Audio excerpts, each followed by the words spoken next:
Guys, நான் JD. ரீசெண்டா நேத்து விழுப்புரம் டிஸ்ட்ரிக்ட் விக்ரவாண்டியில இருக்கிற சென்ட் மேரிஸ் பிரைவேட் ஸ்கூல்ல லியா லட்சுமி என்ற யூகேஜி படிக்கிற குழந்தை அந்த ஸ்கூல்ல இருக்கிற செப்டி டேங்க்ல விழுந்து இறந்திருக்காங்க. கேட்கவே ரொம்பவே கஷ்டமா இருக்குல்ல. இதுக்கு அப்புறமா நான் சொல்ல போறத கேட்டா நீங்களும் கன்ஃபியூஸ் ஆவீங்க.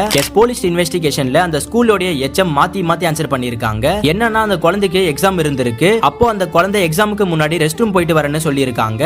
அப்பதான் இந்த மாதிரி நடந்துச்சுன்னு எச்எம் சொல்லியிருக்காங்க. பட் எக்ஸாம் 2 மணிக்கு தான் ஸ்டார்ட் ஆகிருக்கு. இந்த பாப்பா ரெஸ்ட் ரூமுக்கு போனது 2:05க்குன்னு எச்எம் சொல்லியிருக்காங்க. ஆனா சிசிடிவி ஃபுட்டேஜ்ல 1:50க்கு அந்த குழந்தைய ஒரு லேடி தூக்கிட்டு அங்கேயும் இங்கேயுமா சுத்திட்டு இருக்காங்க. இந்த இன்சிடென்ட்ல நிறைய क्वेश्चंसலாம் வந்துட்டு இருக்கு. என்னன்னா ஏன் அந்த பாப்பா செப்டி டேங்க் கிட்ட போகணும்? அந்த செப்டி டேங்கை சுத்தி இரும்பு கம்பி வேலிலாம் இருந்திருக்கு. அதை வளைச்சிட்டு மேலே ஏற ரீசன் என்ன? செப்டி டேங்க்ல விழுந்த குழந்தையோட ட்ரெஸ் எப்படி நனையாம இருந்துச்சு? ஹாஸ்பிடலுக்கு கூட்டிட்டு போன அப்புறம் 2 மணி நேரத்துக்கு அப்புறமா தான் பேரண்ட்ஸ்க்கு இன்ஃபார்ம் பண்ணிருக்காங்க. சோ போலீஸ் இப்போ இந்த இன்சிடென்ட் பத்தி இன்வெஸ்டிகேஷன் பண்ணிட்டு இருக்காங்க. ப்ராப்பரான ரிப்போர்ட் கிடைச்ச உடனே நான் உங்களுக்கு ஒரு ஃபுல் வீடியோவா போடுறேன். இந்த இன்சிடென்ட் பத்தி நீங்க என்ன நினைக்கிறீங்கன்னு கமெண்ட்ல சொல்லுங்க.